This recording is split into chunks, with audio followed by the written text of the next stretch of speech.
Hey guys, it's time for an initial assessment.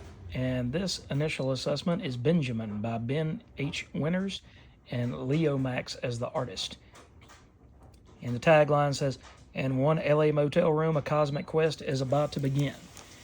And I've got to say, this is probably the funniest book I've read in a long time. This guy wakes up in a bathroom at a motel and can't figure out how he got there.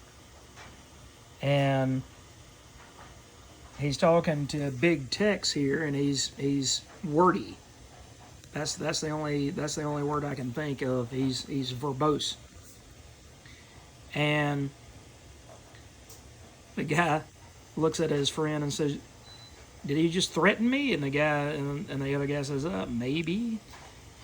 Look, you think you're the first drunk bum to wander in here and sleep one off?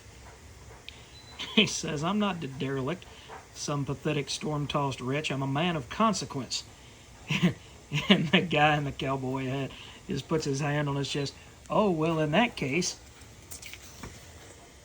get out of here." And so you get to see him kind of interacting with a world that he doesn't understand, but at the same time, he knows intimately. It's almost like a Hunter S. Thompson type character that he just doesn't care. He has no F's to give, not one. And so that kind of character is refreshing to read sometimes because he makes friends with this guy who was in the pack of gentlemen that was accosting him at the hotel, and he ends up riding with him in his car and goes over to, I guess, what was his ex-wife or his ex-girlfriend or whatever, but he delivers a special kind of dog food. And he's noticing that the dog has got a rash on his neck. And so he says, "Yeah, but there's nothing I can do. The dog's inside the house and I'm outside the house. And, I guess I'll just let my wife keep a hold of this dog and hurt him and whatever." So here comes Benjamin. Here comes Hunter S. Thompson here. And he says, "Does the dog belong to you?" The animal, is he yours?" "Yeah, he's mine." "Okay. All right." So he takes a brick and smashes it through the window to let the dog free. And they go and they pick up the dog and take it off with them. So this book was a lot of fun. You get a little bit of a twist ending at the end that we don't really know. It was kind of like Benjamin got hurt by glass in a certain point. Well, when he threw the brick through the window, but it didn't hurt him.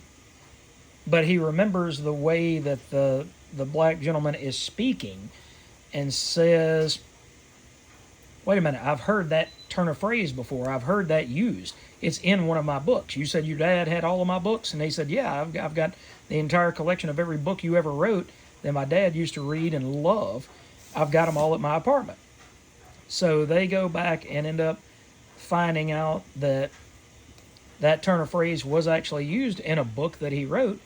But the twist is that the character that said it ended up not being human. I'm not going to go into it any more than that, but it just wasn't as cut and dried as you would think. It's not, "Aha, we found it on page 50 of such and such book." And, so this is another key to who I am and where I came from and things like that. So, upon initial assessment, this book is really, really great. It's fun. It's irreverent, but not necessarily in a bad way, like, say, Robert Kirkman's Battle Pope. That one, on the other hand, is a whole different can of worms. My wife just looked at me like, "What did you just say? Did you just say Battle Pope in the same phrase, in the same sentence?" So if you get a chance and you need really kind of a pick-me-up, something to make you laugh, something to make you smile, check out this first issue of Benjamin by Ben H. Winters and Leomacs from Oni. Yep, it's from Oni Press. I think you'll love it. I think you'll get a few laughs out of it and get to enjoy something different. It's totally something out of the ordinary. It's not a superhero book. It's not your normal fare. But I really enjoyed the heck out of this first issue, and I'm pretty sure that you guys will as well. So if you get a chance, check it out and let me know what you think about it.